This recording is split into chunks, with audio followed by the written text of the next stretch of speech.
Hello dears, welcome back to my YouTube channel RS Craft and Kitchen. ഇന്ന് നമ്മൾ വന്നിട്ട് ഒരു അടിപൊളി കുക്കിംഗ് റെസിപ്പി വീഡിയോ ആണ് കേട്ടോ നമ്മൾ ചെയ്തിട്ടുള്ളത്.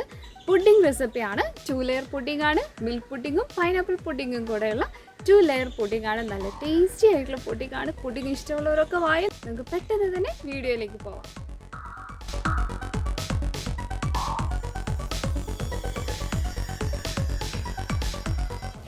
ഈ ഒരു കൈതച്ചക്കയാണ് കേട്ടോ ഞാനിപ്പോൾ ഇവിടെ എടുത്തിട്ടുള്ളത്. ഇത് വെച്ചിട്ടാണ് നമ്മളിത് പുഡിംഗ് ഉണ്ടാക്കുന്നത്. അപ്പം ഞാനിതൊന്ന് ക്ലീൻ ചെയ്തെടുക്കട്ടെ. ഞാനിപ്പോൾ ഇവിടെ 2 തരത്തിൽ കട്ട് ചെയ്തെടുത്തിട്ടുണ്ട്. ഇതെന്ന് പറഞ്ഞാൽ കുറച്ച് വലുതായിട്ടാണ്. ജസ്റ്റ് ഇത് നമുക്ക് എന്തിനാന്ന് വെച്ചാൽ നമുക്ക് ജ്യൂസ് അടിച്ചെടുക്കാം കേട്ടോ ഈ ഭാഗം. ഇതെന്ന് പറഞ്ഞാൽ നമുക്ക് പൈനാപ്പിൾ ക്രഷ് ഉണ്ടാക്കാൻ വേണ്ടിയിട്ടാണ്. ഇതൊന്ന് നന്നായിട്ട് വേവിച്ചെടുക്കണം, കുറച്ച് പഞ്ചസാരയൊക്കെ ഇട്ടിട്ട്. അപ്പോൾ നമുക്ക് അതെങ്ങനെയാണ് ചെയ്യുന്നതെന്ന് നോക്കാം. നമ്മൾ ഇവിടെ ഒരു പാൻ വെച്ചിട്ടുണ്ട്. ഈ പാനിലേക്ക് ഞാൻ കുറച്ച് നെയ്യാക്കി കൊടുക്കുകയാണ്.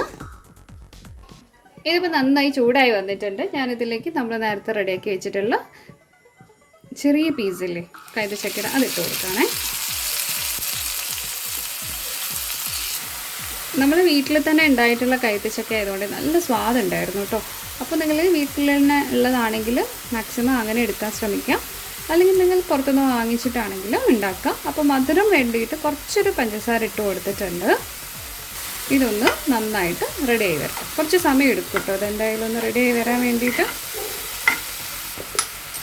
ഇതായി വരുന്ന ആ സമയം കൊണ്ട് തന്നെ നമുക്ക് നമ്മൾ പൈനാപ്പിൾ മിൽക്ക് പുഡിംഗ് അല്ലേ, അപ്പോൾ മിൽക്ക് പുഡിങ്ങിൻ്റെ കാര്യങ്ങൾ നോക്കാം. ഞാനിവിടെ ഒരു 500 പാലാണ് കേട്ടോ എടുക്കുന്നത്.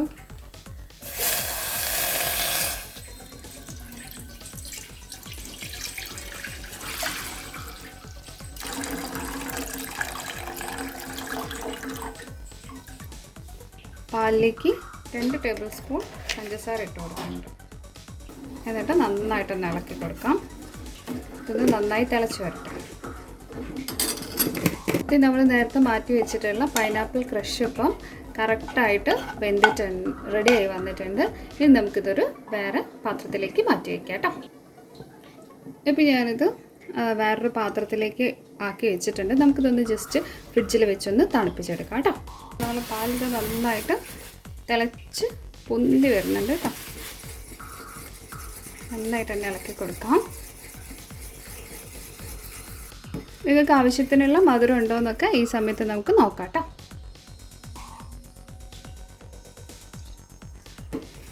മധുരമൊക്കെ പാകത്തിനുണ്ട്. ഇതിപ്പോൾ ഞാൻ വേറൊരു ഈ സ്റ്റൗവിലേക്ക് മാറ്റി വയ്ക്കുകയാണേ. ഇത് ഒരു 5 ഗ്രാം ചൈന ഗ്രാസ് ആണ്. ഈ ചൈന ഗ്രാസ് ഞാൻ കുറച്ച് നേരം വെള്ളത്തിൽ വെച്ച് കുതിർത്തി എടുത്തതാണ് കേട്ടോ. അതുകൊണ്ടാണ് ഇതിപ്പോൾ ഇങ്ങനെ സോഫ്റ്റായിട്ട് നമുക്ക് ഫീൽ ചെയ്യുന്നത്. കണ്ടില്ലേ, നമ്മളിത് കുറച്ച് നേരം വെള്ളത്തിൽ വെക്കുകയാണെങ്കിൽ ഇത് പെട്ടെന്ന് തന്നെ നമുക്ക് മെൽറ്റ് ചെയ്തെടുക്കാൻ പറ്റും. അല്ലെങ്കിൽ കുറച്ച് സമയം എടുക്കും, അത്രയേ ഉള്ളൂ. അല്ലാതെ ചെയ്യുന്നതിനെ കൊണ്ട് വേറെ കുഴപ്പങ്ങളും ബുദ്ധിമുട്ടുകളൊന്നും ഇല്ല.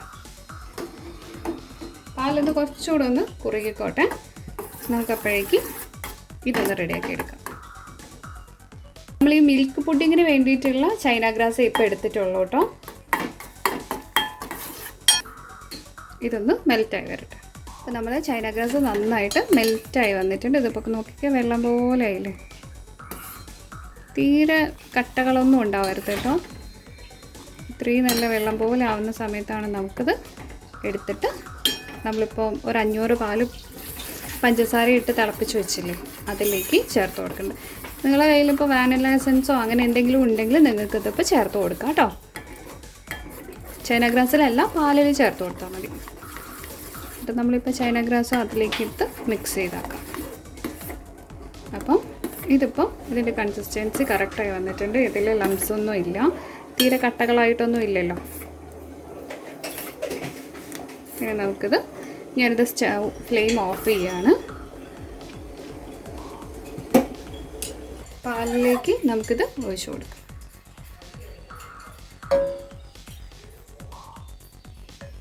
ഇതൊരു 5 ഗ്രാമാണ് കേട്ടോ ഉള്ളത്. അത് നമുക്ക് ഒഴിച്ചു കൊടുക്കാം.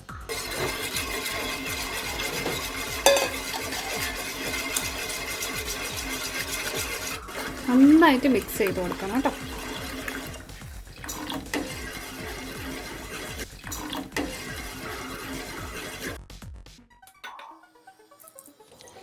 ഇനി ഈ പാലിൻ്റെ മിക്സ് നമ്മൾ പുഡിംഗ് ഉണ്ടാക്കാനുള്ള ട്രേ ഇല്ലേ, അപ്പം ആ ഒരു ട്രേ എടുത്ത് വെച്ചിട്ട് അതിലേക്ക് ഒഴിച്ചു കൊടുക്കുക. ഞാനിപ്പോൾ ഇവിടെ 2-3 പാത്രങ്ങൾ എടുത്തിട്ടുണ്ട്. അപ്പോൾ അതിലേക്കാണ് ഒഴിച്ചു കൊടുക്കുന്നത്. ഇനി ഇതൊന്ന് ഫ്രിഡ്ജിൽ വെച്ചിട്ട് നമുക്ക് സെറ്റാക്കി എടുക്കാം. ചെറുതായിട്ടൊന്ന് സെറ്റ് ആയതിന് ശേഷം നമ്മൾ നേരത്തെ പൈനാപ്പിൾ ക്രഷ് ഉണ്ടാക്കി വെച്ചിട്ടല്ലേ, അപ്പോൾ ആ പൈനാപ്പിൾ ക്രഷ് നേരത്തെ ജസ്റ്റ് ഒന്ന് തണുപ്പിക്കാൻ വേണ്ടി വെച്ചിട്ടുണ്ടായിരുന്നു. അതെടുത്തിട്ട് നമ്മൾ എന്ത് ചെയ്യുക, ഈ പാലിൻ്റെ മേലെ ഇങ്ങനെ ഇട്ട് കൊടുക്കുക. ഞാനിപ്പോൾ ഇവിടെ ഒരു പാത്രം വെച്ചിട്ടുണ്ട്. നമുക്ക് സ്റ്റൗ ഒന്ന് കത്തിച്ച് കൊടുക്കാം. നമുക്ക് പൈനാപ്പിളിൻ്റെ കാര്യങ്ങളും കൂടെ ഒന്ന് സെറ്റാക്കി എടുക്കാം. അതിന് വേണ്ടിയിട്ട് ഞാനിതാ ഒരു 500 ml പൈനാപ്പിൾ ജ്യൂസാണ് കേട്ടോ അത് ഇതിലേക്ക് ഒഴിച്ചു കൊടുക്കുന്നുണ്ട്. ഈ പൈനാപ്പിൾ ജ്യൂസ് നന്നായിട്ടൊന്ന് ചൂടായി വരട്ടെ. ഞാനിപ്പോൾ ഇതിലേക്ക് ഈ പൈനാപ്പിൾ കുറച്ച് പുളിയുണ്ട് കേട്ടോ, പക്ഷെ നല്ല സ്വാദുണ്ട്. അതിനാവശ്യമായിട്ടുള്ള പഞ്ചസാര ഇട്ട് കൊടുക്കുകയാണ്. നമുക്ക് ആവശ്യമുള്ളത്രയും മധുരത്തിന് വേണ്ട പഞ്ചസാര നമുക്കിതിലേക്ക് ചേർത്ത് കൊടുക്കാം.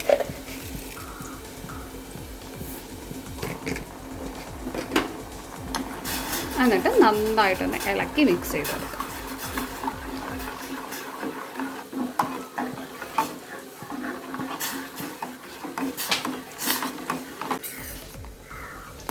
അതുപോലെ പൈനാപ്പിൾ നന്നായിട്ട് വെന്തിട്ടുണ്ട് കേട്ടോ. അപ്പം നമ്മൾ ജ്യൂസ് ഇപ്പം ജസ്റ്റ് ഒന്ന് തണിഞ്ഞിട്ടുണ്ട്. നമുക്കിതിലേക്ക് നമ്മളിപ്പോൾ റെഡിയാക്കി വെച്ചിട്ടുള്ള ചൈന ഗ്രാസ് ഒഴിച്ചു കൊടുക്കാം. വെള്ളം പോലെ ആയതാണേ.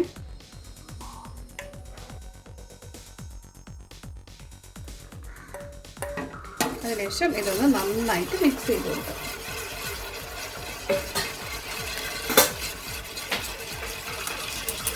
അപ്പോൾ നമ്മൾ ഫ്രിഡ്ജിൽ നിന്നുള്ളത് ഇവിടെ എടുത്ത് വെച്ചിട്ടുണ്ട് കേട്ടോ. ഈ പൈനാപ്പിൾ ക്രഷ് വേണമെങ്കിൽ കുറച്ചുകൂടെ അധികം ഇട്ട് കൊടുക്കാം കേട്ടോ. ഞാനിനി ഈ പൈനാപ്പിൾ നമ്മളിപ്പോൾ റെഡിയാക്കി എടുത്തില്ലേ, അതൊന്ന് കുറച്ച് കട്ട് ചെയ്തതിന് ശേഷമാണ് കേട്ടോ ഒഴിച്ചു കൊടുക്കുന്നത്. നന്നായിട്ട് തണുത്തതിന് ശേഷമാണ് ഞാൻ ഒഴിച്ചു കൊടുക്കുന്നത്. അപ്പം ഞാനിതിലേക്ക് കുറച്ചുകൂടെ പൈനാപ്പിൾ ക്രഷ് ഇട്ട് കൊടുക്കുകയാണ്. പൈനാപ്പിൾ ക്രഷ് ഇട്ട് കൊടുത്തിട്ട് നമുക്കിത് ഫ്രിഡ്ജിൽ വെക്കാം. ഒരു 2-3 മണിക്കൂർ സെറ്റാകാൻ വേണ്ടിയിട്ട് വെക്കാം. അപ്പോഴേക്കത് സെറ്റായിക്കോളും. അപ്പോൾ നമ്മൾ പുഡിങ്ങൊക്കെ റെഡി ആയിട്ടുണ്ട് കേട്ടോ. ഞാനിതിപ്പോൾ ഫ്രിഡ്ജിൽ നിന്ന് എടുത്ത് പുറത്ത് വെച്ചിട്ടുള്ളതാണ്. അപ്പോൾ നമുക്കിതൊന്ന് ടേസ്റ്റ് ചെയ്ത് നോക്കാം. ഭയങ്കര സോഫ്റ്റ് ആയിട്ടാണ് കേട്ടോ ഇത് ഉള്ളത്. അപ്പോൾ ഞാനിതൊന്ന് കഴിച്ചോട്ടെ. അടിപൊളിയായിട്ടുണ്ട്. അപ്പോൾ നിങ്ങളെല്ലാവരും ഒന്ന് ട്രൈ ചെയ്ത് നോക്കൂ കേട്ടോ. വീഡിയോ ഇഷ്ടപ്പെട്ടിട്ടുണ്ടെങ്കിൽ ലൈക്ക് ചെയ്യുക, ഷെയർ ചെയ്യുക, സബ്സ്ക്രൈബ് ചെയ്യാതെ കാണുന്നവരാണെങ്കിൽ ഒന്ന് സബ്സ്ക്രൈബ് ചെയ്ത് സപ്പോർട്ട് ചെയ്തേക്കണം. Thanks for watching. ബൈ.